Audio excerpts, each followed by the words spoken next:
Adventure on Pipeman on W4CY Radio.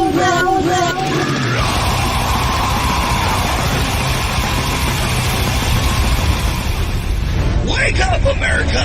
It's time for the Adventures of Pipeman on W4CY.com, West Palm Beach's #1 internet radio station. Here's your host, the Pipeman.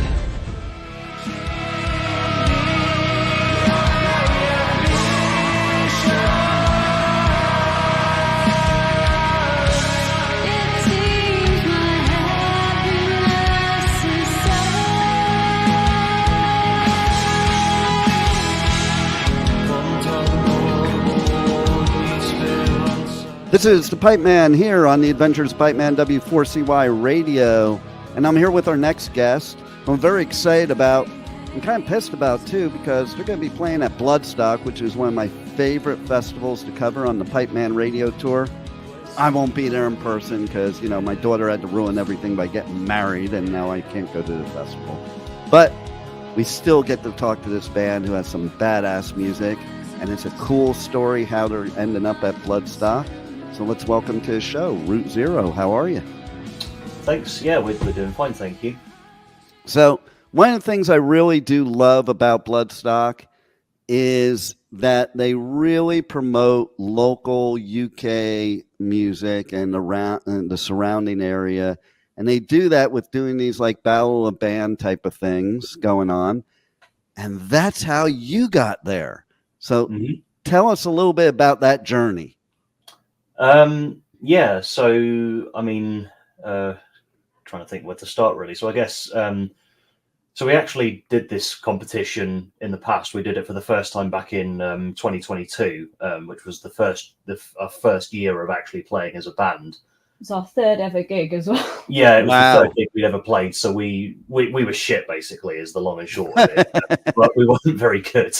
Yeah, we didn't get past the first heat, but you know, like we kind of took some lessons from that, and you know, we've kind of, you know, developed and I guess like honed our live show ever since then. And you know, we came back this year, didn't really know what to expect, but you know, we just went in, you know, continued just to do what we do, and yeah, we progressed through each of the heats, got to the quarterfinal and then the semi-final, and eventually the final, which was at on a bigger stage than we played all the other heats at. It was at the Patty Pavilion in Swansea, which was exciting in and of itself. You know, like we were excited just to play at a bigger venue. Right. But it was it was 6 bands competing, so you know, the chances of us winning, we kind of assume we wouldn't win because like all the other bands were so good. You know, like there was a really fierce competition, but the judges decided unanimously that our performance was the best, which was obviously a really nice surprise for all of us. And yeah, that's how we ended up playing at Bloodstock. So my first question is, if you were to have an opinion of why they picked you, what would you think it was? It's a good question because I don't like shooting myself up to the moon too much. I guess probably, well, the thing that they said was mostly to do with like stage presence. So, I mean, it's just 2 of us here, but we're a pretty big band. We're a 6-piece. So, you know, like playing in small venues can be quite challenging, especially because I've got 2 keyboards, so it's quite a big, you know, our stage presence can be quite cramped on a small stage. But we really tried to sort of utilize that going into a bigger stage, and I guess that's kind of one of the things that we really focused on when, you know, because like musically speaking, we've been playing the songs that we have on our set for, you know, a good sort of 2 years now. But yeah, it was kind of like the stage presence that we really wanted to work on, I guess. I don't know if you've got anything to add to that, Sash. I'd say we were excited to just be able to have the space to move around a bit more. I know, right? Yeah. It kind of inhibits you because you want to do more, but it's not possible. Yeah. Like in like we have a frequent we have a fairly frequent online magazine called Musipedia of Metal. Shout out to them, they're great guys. But yeah, they often do reviews of you know, gigs that we play at, whether it be the Metal to the Masses competitions or just gigs we play in Cardiff. And yeah, one of the things that they did say about a lot of our performances was, oh, you know, these guys don't really move around much. And you know, my response to that is always, well, you try moving around with all of our shit on stage, and I know, try not right? to get, in my case, try not to get your hair caught in your guitarist's headstock, and then half of it gets ripped off or whatever. So I think we did move around a bit more to begin with as well, but said incidences happen with like hair getting caught and things. Yeah. Well, as you're painting the visual to me, I think about back in 1999, I saw Slipknot play the third stage of Ozfest, which that stage is about the size of, it's smaller than any club stage, I can tell you that. Yeah, I don't even know how they fit 9 people on that stage. Okay. So I think back to that. I'm like, it is kind of amazing where they've come, because there's no way they could put on the show that they put on now on that little stage. Like you, they probably couldn't move at all. Yeah. I will say though, getting a chance to see Slipknot that early on in their career, I'm definitely envious of you with that. Well, you know who else played third stage that year? Go on. Mudvayne. Oh, that's just made me even more envious. Mudvayne are like one of my favorite new metal bands. See, now you're going to get really jealous. And then right after COVID, first Mudvayne show ever since like way back. And it was at a Danny Wimmer festival here in the States. And it was Mudvayne and Slipknot headlining that festival. Nice. Yeah. So I was like, Mudvayne needs to come over to the UK at some point. No, right? I was like, wow, this is really cool. The last time I saw these two bands together, they were on a third stage of an Ozfest, and now they're headlining like one of the biggest United States festivals there is. So that's what you have to look forward to then, because now you'll play at Bloodstock this year, but then you'll go to headlining. Well, one step at a time, but yeah, we'll see. Obviously, it'll be nice to headline at some point. I love your persistence too, because it's like, yeah, it was rough for you to have to try out when you first started as a band, third gig ever, but the fact that you decided, because like even with that as an artist, it's kind of a letdown when you don't, even though you think you're not going to win, it's still a letdown not to win. So I think it takes a lot more courage to go back and try again. Yeah. I mean, I guess like, it's weird because I'm not into like wrestling at all, but there was a wrestling quote I heard from, I think it was from Paul Heyman, where he says like, like when you get knocked down, you kind of learn about your mistakes. Your pride gets beaten, but then you come back and you're just a little bit more dangerous. And that's kind of how I thought of it, at the end of the day, I mean, I'm not going to sit here and say that I didn't, we as a band didn't sort of have like a collective, they call it imposter syndrome after you, after that, you sort of go through the motions of, thinking like, am I just doing, am I actually good enough to be doing this, all Right. that kind of stuff. But, we just, at the end of the day, like music is a passion for all of us, like I've been doing it personally since I was about 3 years old, and my mum put me in front of a piano for the first time as soon as I was old enough to walk, so, like it's not something that it's not like, like if you kind of do a job application and then like you don't get it, for a lot of people that would be a pretty big letdown. But when it's something that's like that like music, which we all have like a drive and passion for, it's not like something that we're not just going to give up after losing one competition. And I've been doing this as a solo project since 2016. So like it's not like it's not like it's a new thing. So we were just gonna. And you know what they say? They say it takes 20 years to become an overnight success.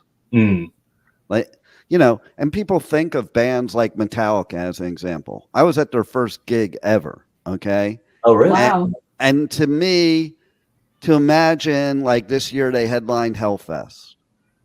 I was there when they headlined Download a couple years ago.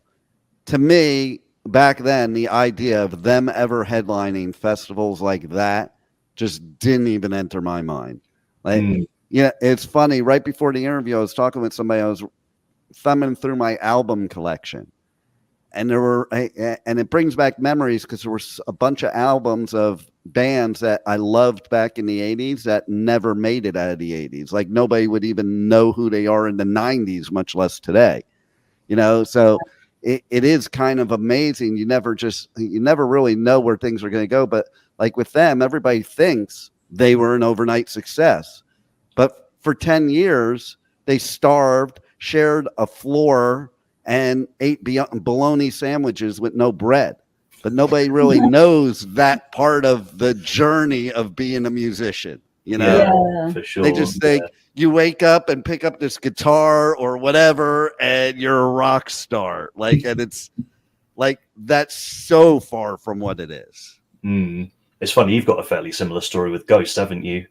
Oh yeah, I saw one of their earlier gigs back in 2013. They were supporting Alice in Chains, and like they were fairly popular at the time. But I was quite surprised to see like how massive they've become since then. I know they have like a cult following.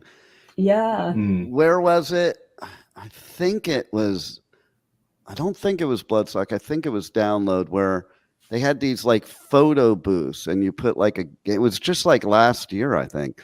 And they had everybody. There were more people lining up at this photo booth than at a stage to put these ghost masks on and take pictures. Oh, well. So yeah, it's you just never really know what's going to happen. And I think a true musician is just dedicated to the craft and doesn't even think about that part of it. I think the ones that make it big like that, that's really what it is. They never set out to make it big. They were just really true to their craft and really passionate about it and didn't care about being a rock star or any of that stuff. They just wanted to make their music. And I think that's what makes a true artist. Yeah.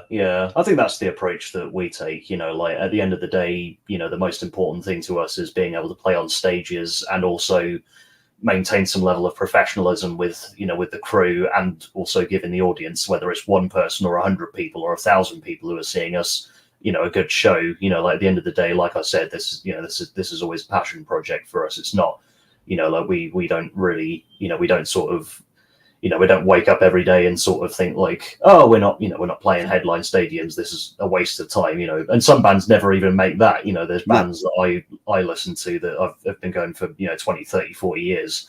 And they're, you know, they've remained, remained in the underground, you know, like maintaining strong cult followings in some cases. But, you know, like I've seen, you know, like these bands, they still put on kick-ass shows and yeah, because at the end of the day, that's what this is all about, isn't it? Oh yeah, and same for me too. Like I remember back in the 80s, my dream was to come to the UK because I was not only a metalhead, I was a punk too, and that was where the cool punk scene was.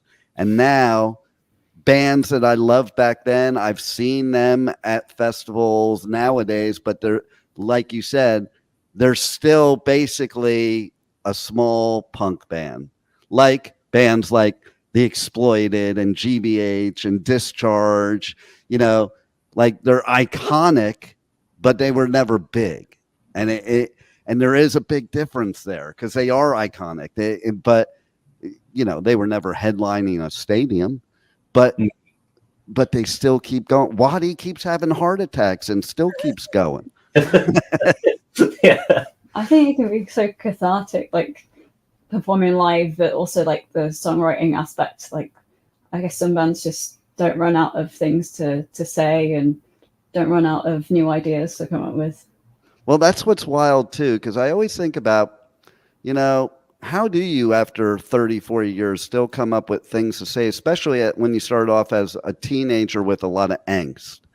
And yet, with the world the way it is now, I think there's more things for metal and punk bands to say than even in the 80s. Like, it blows my mind. You think we would have progressed beyond that bullshit that we've lived most of my life?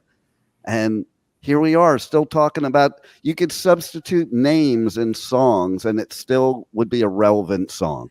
Yeah, well, I mean, yeah, like a classic example of that would be War Pigs by Black Sabbath. You know, that song was written in the 1970s, and here we are, you know, 50 years later, and the lyrics to that are still just as relevant now as they were back then. Right, exactly, you know, and so I think that's where music's really important too, because, you know, one thing that's been happening lately is, I don't know about in the UK, but here in the States, and I think you guys are going through the same stuff as us, is, you get all these people, because they're so political nowadays, that they get mad at artists for expressing their opinion. You stay with music. That is the biggest, stupidest thing I've ever heard. Like, first of all, if you're an artist, especially somebody that has a following, why wouldn't you use that pulpit? I think you should. Why does one group of people have more to say than another group of people just because you have a different job? I think that's the stupidest thing I ever heard. And music's all about expressing all that stuff. Like, whoever's saying that doesn't even know what music is, because that's. I find it funny how. Sorry, I find it funny how people who express opinions like that, they'll always say, like, keep politics out of music when it comes to bands that, I don't know, will talk about things like, like, obviously I know in the US a big thing is healthcare, healthcare rights for people, or, like supporting, things like abortion or things like LGBT rights, and it's never like, but when you get people like Kid Rock, for example, who drops an album, drops an album where it's all about, like, oh, the libs, fake news and all this other bullshit, and then those same people, they're completely silent. They won't say a word about people like that. It's just, oh, you're not allowed to speak about things when you want the world to be a better place for more people. It's always funny about when you notice things like that. Well, what I find funny and interesting, all right, ready for this? First of all, the hippies of the 60s are now the boomers. So how did that happen? And then okay, so a lot of punk bands I know are pro-government, which kind of freaks me out. Like, that is the antithesis of being a punk band. Like when did punk music become pro-government? It's just weird to me, because the whole purpose of some genres is for a certain type of way of making the world better. I say making the world better, because they're just speaking out against things that are done to human beings around the world. And why would you not want people speaking out to make things better for human beings? I don't get that. I think at the end of the day as well, like, music has always been, it's always been an expression for things like that, like I just said, like ever since, like, one of the very first metal albums with Paranoid by Black Sabbath, like War Pigs is so clearly an anti-war song. So to say that it's like a new development is just completely, it's utter bullshit. But like, well, yeah, you're an artist, you're expressing yourself, and like, how many artists in history have wrote songs because it had some meaning to them, or something that is going on in the world, or something going on with their mental health, or something going on with any of these subjects that these people you're talking about before say you shouldn't talk about? Like, that is why you're writing these songs. Like, it's the best therapy there is, I think, for both you, the artist, and me, the listener, because, you, the artist, get things out of your system, and me, the listener, I can relate to that, and I get it out of my system. Yeah. And that's that's ultimately what, that's the thing I hope that our music, and I'm sure other bands would say their music does as well. Like, we, the songs that we write, they come out of difficult times, whether it be difficult times in our personal life, or in our personal lives, or maybe like, the sort of tumultuous times that we seem to be living in at the moment. Like, that's, it's something that it's like you say, it's a form of catharsis for us, and hopefully, it can be an equal form of catharsis for whoever comes across and listens to our music. No doubt. And that's why I love your playing at Bloodstock, because I was just talking about Bloodstock to somebody earlier. One of the coolest things about that festival is it does create that community family atmosphere. Because we were talking about a lot of the European festivals that used to be like that aren't like that anymore. They've become more American. I'll put it that way, and Bloodstock is still that community family. And even the thing of, with Sophie Lancaster, you know, and Yeah. I didn't even know about that till I started covering Bloodstock, you know, and I think it's so cool what they do, because there has to be awareness like that. And, you know, it just creates us to be more of a community and more of a family. So I think Bloodstock is way more than just a festival. I think it's like, the best way I could describe it is like going home. Yeah, and again, you know, like we always strive to, you know, ensure that that our gigs, whether, you know, obviously Bloodstock is a different story because it's a festival, but you know, like it's really important to us that everyone in our, you know, who comes to our gigs feels like they're part of, you know, an extended family, and, you know, like they feel welcome and accepted, because, you know, like at the end of the day, the reason that we play this music is because it's a form of art that's not necessarily accepted by the outside world, and, you know, like it's a place for, you know, for a lack of a better term, it's a place for misfits to come together and enjoy being misfits together. And, you know, that's what's important to us as well, for sure. Sometimes I call it the land of misfit toys. Yeah. But what's cool about so everybody I ever explained to that's never been to a metal festival or a metal concert for that matter, is they have this viewpoint of what metalheads are. And I'm like, you need to go into this environment before you start talking. You'll find out what it's really about. Funny story. So I had, because I go on tour and I cover lots of festivals. And one weekend I had 2 festivals same weekend. So obviously I can't be at both. So, and they were in my same state here in Florida. So I had somebody at work for me. I'm like, you're going to cover this other festival. She had never been to a rock show ever, much less a metal show or a metal festival. She was a country girl. And so I said to her, I'm like, listen, you're going to have the best time ever. What you're going to find out is everything you thought about metal is wrong. And I'm like, you go to these country shows and all that ever happens is these, I'll say it, rednecks, they get drunk and get into fights. And yet they're the ones saying about the metal shows with the pits and stuff like that. I'm like, what you're going to find out is the pit ain't about that. It's not about fighting. In fact, what you'll find out, you'll go to a show, there probably won't be any fights at all. You'll find out that you'll make a whole new family of people, and how there's togetherness and there are no outsiders at all, because we're all the outsiders in one place. And she came back after that weekend and she's like, oh my God, you were right. That was the best time ever. And, you know, I made a bunch of new friends, and I have a new boyfriend now, and I have a new favorite band. I don't know if you know them. They're called Bring Me the Horizon. And see, I think if we would just expose everybody to that experience, it would be good in one way, bad in another. Like I taught in band friends of mine, we talk about this, and it's like, yeah, let's let them keep thinking that we're some scary people, because then we could keep it the way we have it instead of them all invading it. And so, yeah, I mean, and Bloodstock is just that. And so now you're going to be on the new Blood stage. So you're going to have a lot of room now to move around.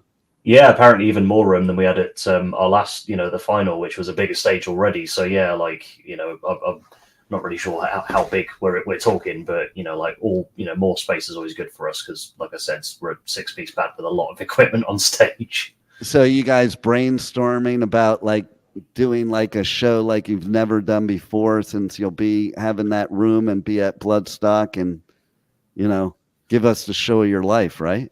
Yeah, we'll hopefully come up with some you know, some sort of new stage antics, and, you know, just kind of, you know, try and get as many people as we can do to come down to watch us as well. You know, like, you know, you know, that's one of the things about going to Bloodstock as a young band, as a new band rather. It's not just kind of like playing on a big stage. It's also like, you know, letting everyone know who you are, what kind of music you play, you know, what your music could be, you know, what kind of bands you sound like, and all that kind of stuff. Because at the end of the day, you know, a lot of people, they go to these festivals for the big bands, which is fine, you know, there's nothing wrong with that, but, you know, like it's kind of an added an added little bonus of, kind of just getting your name out there and to a bigger audience that, and a more sort of like widespread audience as well, because it's not just within our local scene. It's in a big festival where you've got people coming, not even necessarily from over the country, but even just from different countries. Like you said yourself, you come over here from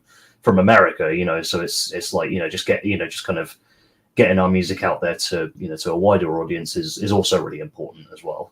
Getting people to wake up to come and see us when you're on early. Yeah, trying to get people to wake, who have been drinking the night before, to wake up with a hangover and come and see us as well. So, I think you'll be shocked. I think you'll have a much bigger crowd than you're going to expect, because that's what I see happen at Bloodstock. And I think a lot of new bands, I think they're really good about the new bands and giving them exposure. And that is what, that is the thing for me.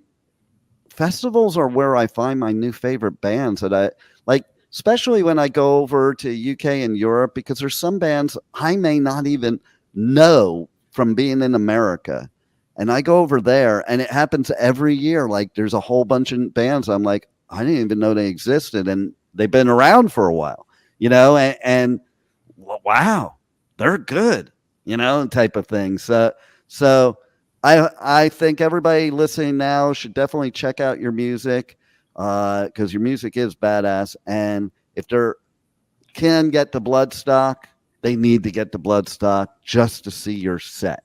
So how do we tell people to reach out to you, check out your new music, check out your merch, check everything that has to do with you guys? So I guess the best way to find us is obviously on social media. So you can find us at Root Zero Official on Facebook and Instagram. We're not on Twitter. I don't give a shit what it's called now. But I know it's stupid. I can't call it that other thing. Yeah. But and then you can also find us on Bandcamp at wearerootzero.bandcamp.com. That's where you find all of our music. In YouTube terms of as well. Yeah, we're on YouTube. Just type in Root Zero Band. Specifically the word band, because otherwise you'll just get a load of ads about a potato brand. No affiliation with us at all. Although if they want to do some collaborations with us, then feel free to check us out. You could do like an Eddie type mascot, and it's just a big potato. Yeah. So if you're interested, hit us up. Just send us a message on socials. That'd be awesome. But yeah, that's where you can find us. If you like sort of moody, progressive, gothic metal, that's what we sound like. Like if you're into anything like The Gathering, Anathema, any sort of like Within Temptation, Lacuna Coil, any of that kind of stuff, that's what we play. The last one right there, that's the vibe I got when I was listening to one of your songs, was Lacuna Coil, and I love Lacuna Coil. But nice. And I think the voice matched Christina.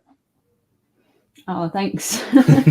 So there you go. So yeah, they're one of my personal favorites. I'm half Italian, so and they are so cool too. Like, they're not just great artists; they're just so down to earth cool.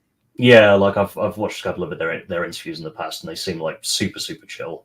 We're actually seeing them later this year it's October, isn't it? Yeah. So we're going to see them in October. So we're really looking forward to that. Like, I've been a fan of them since I was a teenager, and I'm 28 now. So it's been a long time coming to see them. So I'm really excited for it. Yeah. So I think people love you guys, because I got the Lacuna Coil vibe from your music. So. Cool. Yeah. And I might not have said that, but since you mentioned it, because I don't like to compare bands, but since you mentioned it, yeah, definitely the vibe I was getting. So nice. Yeah. Well, if you want to come and see Welsh Lacuna Coil, then come and watch us. There you go. Any other things you want to let the listeners know about that we haven't covered, Ray? I know last year you released your debut EP. They can check out. Anything else you want to share with them? We've got an EP out called The Weight of What I Started. Don't want to reveal too much about it at the moment, because it's still kind of in the works, but we are working on an album. We dropped a song recently which will be on the album. But yeah, I don't really want to go into. It's got a music video. Yeah, it's got an animated music video that was done by our friend Robin Mikkelsen, who is Nice. a legend all around. Did it in that sort of like PS1 style graphics. It's awesome. Yeah, that's pretty much all we have, really, I think, unless there's anything that you can think of. No, I think that's it. Cool. All right. Well, you guys rock. I'm bummed I'm not going to see you at Bloodstock, but you are going to rock that festival. And I can't wait till I have another opportunity to see you guys. Thanks for giving us great music, and thanks for being on the Adventures of Pipeman. Oh, no problem at Thanks all. for having us. Yeah, thank you very much for having us, man. It means a lot. My pleasure. Thank you for listening to the Adventures of Pipeman on W4CY Radio.